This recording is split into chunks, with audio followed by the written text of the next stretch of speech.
But I'm Mike Wilbon. Tony, a British woman, is now the world's oldest person at 115.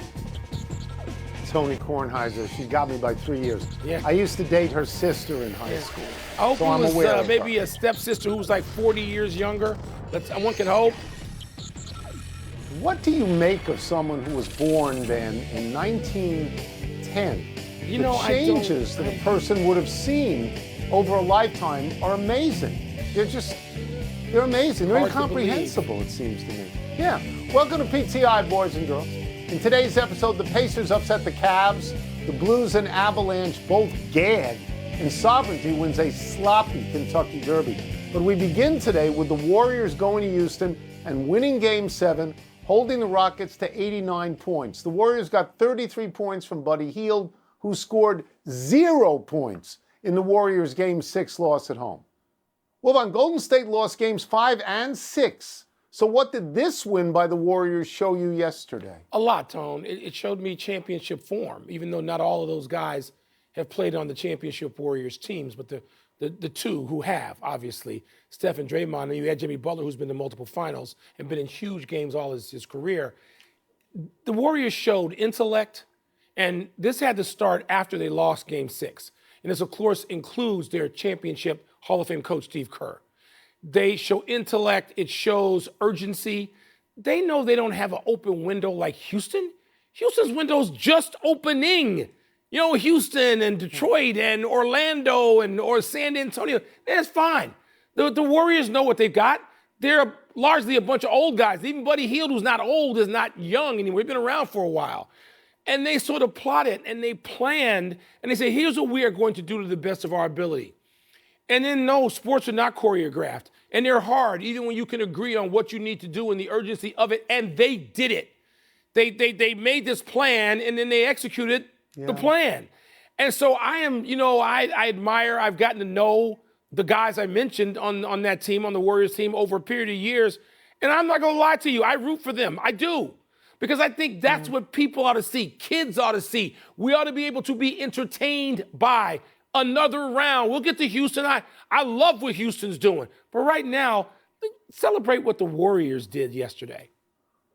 So I did not see this coming at all. I thought if the Warriors were going to win this series, they had to win Game 6.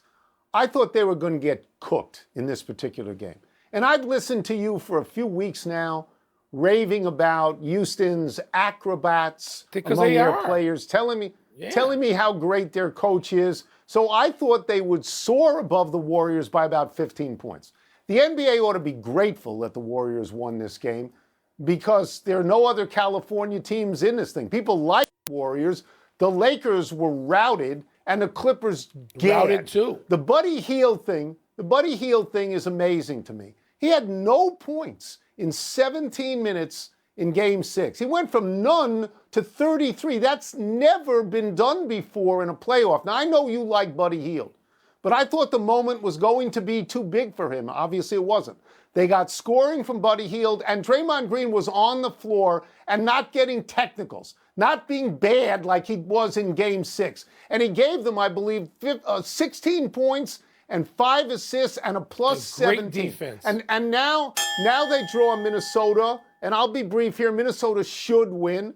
Minnesota should be able to put LeBron James and Steph Curry into that good night. But I will tell you this, Mike, I would much rather see a Golden State Minnesota series than a Houston Minnesota Tony, I would too. And as I said to you, I believe and stand by everything I said about Houston, and they're coming. Doesn't mean they've arrived. Golden State arrived 10 years ago, at least the nucleus of that. And so they're still here. And by the way, let me just say something I love, and I don't know how you feel about this because I haven't asked you. I love night-night. I love when Steph Curry does this. I love it. I'm amused by it. I feel great. And he did it after a Buddy Hield shot, not one of his own. Night-night. Just fabulous to watch Golden State for another round. Sorry, Houstonians. Let's move from a Game 7 to a Game 1. The Pacers upset the top-seeded Cavaliers in their series opener yesterday in Cleveland. Tyrese Halliburton delivered 22 points, 13 assists, and a number of defensive plays to lead Indiana to a 9-point win. Tone, you have been high on Cleveland, justifiably all season. Yeah. So what does this result say, just one game, to you? Yeah. So I watched the whole game. I did. I watched this whole game. I don't want to get carried away because it's one game. Right. One game of a 7-game series is the least meaningful game of all. If you want to know the first reaction I have to something like this, is that maybe The Athletic ought to re-vote on making Tyrese Halliburton the most overrated player in the NBA. Players said that. Because he was, I know, but the Athletic ran the contest, right? Yeah. Yes. Okay. So, because he was great in the last game against Milwaukee, great, and he was great yesterday. And Cleveland sent their bigs out to stop him, and that didn't work. Again, it's game one. I understand there are injuries to Darius Garland. Now there's an injury to Evan Mobley. I understand that. But you don't want to get carried away after one game. Agreed. Cleveland could win the next 4 games. They're capable of winning the next 4 games. But in this one game, Mike, I watched Cleveland take the lead a number of times. And Indiana came right back and took the lead back from them. And it seemed to me that Indiana's will was stronger than Cleveland's will in this particular game. And I was very impressed with the way Indiana played. I don't disagree with any of your characterization, and I agree completely with you. I'm going to mention something, though. Halliburton is the one name that some people may know out of Indiana. He's been around for a bit. He's been in some big games, and they know about his father, John Halliburton, getting in Giannis's face stupidly last week. But the rest of them, Tony, the balance of that Indiana team with Siakam, who people might remember from Toronto, Evan Turner, 13 and 11 yesterday. Nimhart, most people don't know. Matherin, they don't know unless they remember from college. Neesmith, they don't know.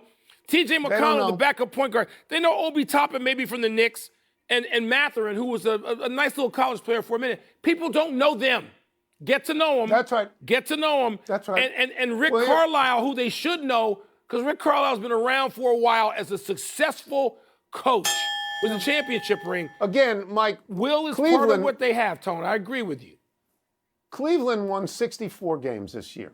Indiana won 50. So you don't get panic-stricken at this point. No. I mean, because it's really just one game. But you can't have 2 guys take 50 shots.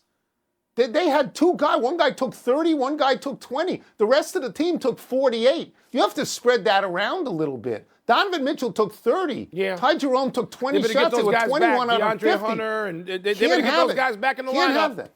All right, let's move to hockey and to amazing Game 7 results.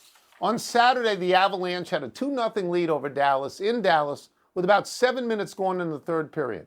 Dallas scored the next 4 goals, 3 of them by former Colorado player Mikko Rantanen. On Sunday, Winnipeg was down 3-1 with only 2 minutes to go. And Winnipeg tied the game with 3 seconds to go, sending it to overtime, and the Jets won in double overtime. Wilmot, who had the worst collapse, the Blues or the Avalanche? Tony, I don't think what the Blues had was a collapse. They got beat in a historic way that is going to be memorable for all time.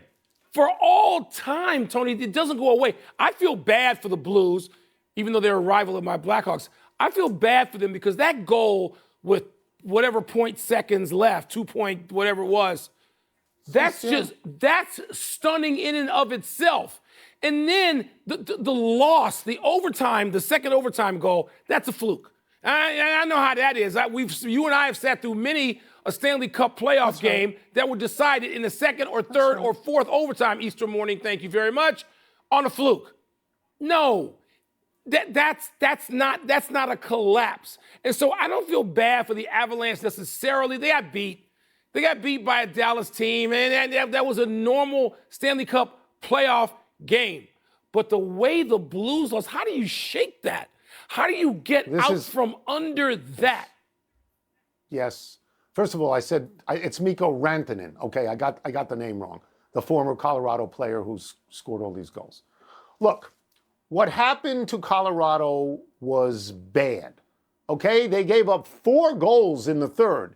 That's bad, and that's a choke. It's hockey. It's not one paragraph in the larger hockey roundup. Agreed. It's not one paragraph compared to what happened with St. Louis and Winnipeg. If you are the St. Louis players, how do you live with this for the rest of your life? Yeah. You are up in a Game 7 You're up by 2 with 2 minutes to go. You're up by 1 with 5 seconds to go. This has never happened before. You just gave up 2 goals when the other team pulled its goalie. It's unprecedented. It's unthinkable, but maybe it should not be unforeseen because St. Louis gave up a league-high 13 goals this year when the other team pulled a goalie. But still, Mike, and Winnipeg goes on. God bless, right? They avoid the curse of the President's Trophy. But how do the St. Louis players go out there for the next time? How do they do that? You just want to go hide for the whole summer. It's unbelievable. I feel badly for them. I do. Oh, wow. Man. That's a headline. Let's take a break. Coming up, what was most compelling about the Nuggets Game 7 win over the Clippers? And Tony made me watch the Horsies run the Kentucky Derby. I did. We'll both tell you our biggest takeaways because mail time is next. Yeah, the Blues. I mean, honestly, I can't. How do you go out there? No words. Like when the season begins. Wow. Or do you say, I want out of here, trade me? If your loved one plays for the Blues, you would just want to leave the house before he... Honestly. Time to hear some babble from the rabble in mail time. Let me see what's first here. Okay, here we go. Glasses on. Which aspect of the Nuggets win over the Clippers did you find most compelling? Tony, it won't be on-court action what I'm going to go to. I was lucky in that I got a chance to spend some time at this series and around these teams and around Denver, most interestingly, because they fired their championship ring-wearing coach Michael Malone with 3 games to go in the season. And they promote David Adelman, son of Rick, who you and I got to see and cover and be around Rick. And here's his son coaching the team, and it seemed awfully odd at the beginning. We thought it was crazy. Well, it wasn't crazy, Tony, because my observation and being around them a little bit is that this is collaborative. And these guys have a sense of relief and a mission of being about each other, and they got a leader. And I think he wears 15, and he's the big dude who may be the best player in the world, probably is the best player in the world. And that's what I observed about them. They're playing against a fully capable Clippers team. I know you're going to go off on James Harden. I'm going to let you. But Kawhi Leonard was great. The Clippers' big zoo was terrific. He was. Your boy Harden wasn't great. Kawhi Leonard was minus 33. Minus is collaborative. Minus depends on who you are on the court with as well. But Denver and what they've done to recover with that huge switcheroo, it's impressive to me. That's what stands out to me. What stands out to me, and you're right, it's James Harden. And I wrote you a bunch of texts about James Harden. because I think James Harden is a great player. And you know that we've sat on this show for years, multiple years, in which I've said he should be the MVP. Yes. And you've said, no, he shouldn't. And I said, no, he should be the MVP. Yeah. But what has happened to him recently in Game 7s is brutal. Yeah. Okay? Let me get to this. He had 7 points in this game. He shot 2 for 8. He had 7 points, and then he bailed out on the press conference afterwards. Now, maybe Ty Lue hurt him a little bit because he played him 47 minutes in Game 6, but you want to put him out there because he's your best player. Yeah. His last 3 Game 7s, here we go. 7 points, 9 points, 22 points, shot 10 of 36, shot 27% from the floor, and 17% from 3. And it's totally brutal. It is. It's brutal. bad, Tony. He's a great player, but his Game 5, 6, and particularly 7s are just good. And he's a terrific player. Great player. Yes, he is. He's a great player. Oof. Okay, what was your biggest takeaway from Saturday's Kentucky Derby? Well, first of all, that I watched it is a big takeaway. I had to call you 6 times to get the damn race time. Well, I think it used to be 5 o'clock, and now it's 7 p.m. It's going to be under the lights pretty soon, like a Saturday night SEC game. But the mud, Tony, first of all, I didn't want it to be running in the mud. Early in the day, you said to me, is it raining in Chicago? As if that would determine the forecast in Lexington. But it was raining in both, so I'll give you that. But the mud, it just made it spectacular. And they're covered in it, and it doesn't seem to affect them, even though I know the times are slower. I was rooting for journalism. Of course I was rooting for journalism. But it was riveting. I hate to admit this to you, because I usually skip it, but it was riveting. Okay, so my biggest takeaway is that you actually watched the horses. I did. You and 21.8 million people watched that race. That's an enormous number, right? And so I was really proud of you that you watched it. Yeah, it starts really late. When I was covering these things, it seemed to me it started about 5:20 or 5:30. It's starting now after 7 o'clock. It's after 7 o'clock. I think that everybody sort of felt that you would come to the top of the stretch with journalism and sovereignty, that the front runners would back off a little bit, but most people then felt journalism would win. I, like you, was rooting for journalism just because what we did for so long in our lives. But sovereignty was a stronger horse and began to pull away. And I, like you, was amazed that at the end of the race, all the horses looked alike. They all were covered with mud. The gray horses, the brown horses, they all looked exactly alike. And Mike, what I wonder about is, do you think people turned into that or tuned into that because of the mud in the way that you tune into an NFL game because of the snow? The NFL game lasts 3 hours. The race lasted 2 minutes. You don't have time to do anything. I think that you get into it about a half hour before and you stay with it. In any case, it's over. Here's what bothers me. What? What bothers me is the notion that both those horses may not go to the Preakness. Yeah, see, that's I want bad. them to go to the Preakness, and they may I'm not. not watching the Preakness if they're not. By the way, I know Churchill Downs is in Louisville, essentially, not Lexington. I got carried away with University of Kentucky. Don't worry about it. It's still in the same Commonwealth of Kentucky. Yes, Enough it is in the email. Commonwealth. Let's take one last break. Still to come, Katie Ledecky, our own Katie Ledecky. Katie Ledecky, our own. Does something she hadn't done in 7 years. Bethesda, Maryland's own. And a prediction as the Knicks and Celtics open their series in Boston tonight. Going to this series. Oh, yeah. But you don't like to predict things. You don't like to predict things. You like to just watch them. I can predict. We weren't on the air Sunday to predict the Warriors. I can't go against the Warriors. I just can't do it. I'm not going to do it. Happy time, people. Happy 34th birthday, Austin Adams. While pitching for the Padres in 2021, the reliever set the Major League live ball record for most batters hit in a season, 24. Adams needed only 49 2/3 innings to hit this many people. Adams is currently pitching for the Red Sox AAA affiliate in Worcester, Mass., where he hasn't hit anyone in 3 appearances in 4 innings. Other than 2021, Adams pitched in 7 Major League seasons where he hit only 20 batters total and never more than 13 in one season. He has 188 Major League appearances, a 7-7 record, and a 4.10 ERA. Nothing drives you crazier than relief pitchers who let runners on base through walks or hit batsmen, and I know because Nat relievers do this all the time. I'm going to go with 2.5, the number of times he must have hit Anthony Rizzo, because Rizzo crowds the plate and he's just leaning over the plate like hitters used to do in the 1940s and 50s and 60s. People don't do that anymore. That's a lot of guys to hit in one season. It's 2021. Who remembers that anyway? Right after the pandemic, I don't even remember 2021. Happy anniversary, Dave Kingman. Around this day 41 years ago, while with the A's, the towering slugger hit a pop-up high over second base that actually never came down. It nestled in a draining hole in the roof of the Metrodome. With no rule in place for this outcome, the umpires awarded Kingman a roof rule double. On the 20th anniversary of that play, the Twins invited Kingman to throw out the first pitch. Before the hurricane closed Tropicana Field for this season, the Rays had similar issues with low-hanging catwalks.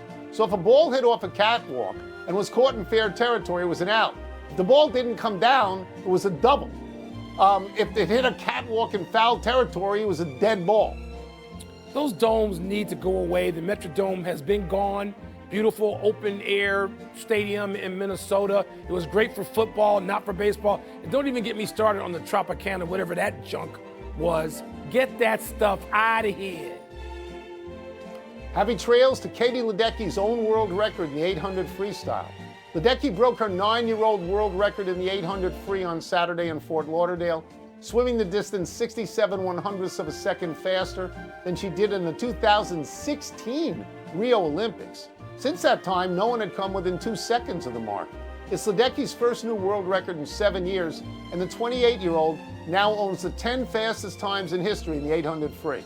Ledecky has 9 golds and 14 overall medals across 4 Olympics and has said she intends to compete at the Los Angeles Games in 2028 when she'll be 31. You know, we don't live in Texas or California or Florida where you can ring every other doorbell and there's probably a kid who's at least in the Olympic trials. In suburban Maryland, Bethesda, Maryland, Katie Ledecky We've watched her since the beginning and hope she does compete in the next Olympics. Congratulations. One omission, the Ravens released kicker Justin Tucker. The organization maintains it is a football decision. Who believes that nonsense? Let's go to the big finish. Michigan football head coach Sharon Moore is expected to get a 2-game suspension for the Connor Stallions spying issue. Is that okay with you? No. There's no rules anymore. It just looks old and stupid. No, it's not okay. Scotty Scheffler won the Byron Nelson with a record-tying 253. That's 31 under. I know you're impressed. I am. Van Rooyen was 23 under. He'll never be 23 under again. He didn't win. Never. 8 shots off. Royals hit 7 home runs against the O's on Sunday. Is that significant? Well, considering they hit only 18 in their first 34 games, yeah. Washington, D.C. will host the 2027 NFL Draft on the Mall. You going? You going to attend that? Green Bay got 200,000 people in a parking lot. DC will get 500,000. Last one, Knicks Celtics series starts tonight. I know you care. You want to make a prediction? I'm going to say Celtics in 6. It's going to be a tough series. The question is how the Celtics are going to react to the next series. The Knicks can take a lot out of them if they can't win. We're out of time. We'll try and do better the next time. I'm Tony Kornheiser. I'm Mike Wilbon. Same time tomorrow, knuckleheads. Compelling second-round NBA playoff series. Well, Tony, I know we all wanted a piece of LeBron, Steph. We ain't getting that in the second round. But I like all the series we do have in the second round. Indiana, Cleveland's already started. That's compelling because Cleveland's down after a home loss, 0-1. Boston, New York, I'm going to be front and center for some of that. I know, Mr. I-95, you better be all over that. I'm going to text you all night to make sure you're watching. OKC and Denver, do people yet believe in OKC? I don't think they do to the tune that they should. But the one I care about the most is Golden State at Minnesota. Tony, if people think that the Lakers were vertically challenged playing against Minnesota, how about Golden State going against 7'1" Rudy Gobert? Julius Randle is 6'9", Jaden McDaniels is 6'9", Naz Reid is 6'9", and that didn't even consider the best player on Minnesota, Ant-Man, Anthony Edwards, who's about 6'5". They're long and athletic, and they're good, and they were in the conference finals last year, and Golden State's got their work cut out, and I cannot wait to see every minute of that series. Yeah, I knew you would pick that series. I really did. I find it, although I have a rooting interest in it for both teams, I find it the least consequential of the series because it could not provide an upset like all the other series can. If Boston goes down to New York, they're the defending champions. That is a huge upset. Yes. And especially since Porzingis, who was not really healthy last year, is healthier this year. Right. If Cleveland with 64 wins, if they go out to Indiana, that's a big deal. But to me, Mike, the biggest deal of all would be if Oklahoma City lost to Denver for a variety of reasons here. Oklahoma City has been a juggernaut all year. You said from the beginning of the year that you thought that they would win the championship, and they have lived up to all the raves that you gave them.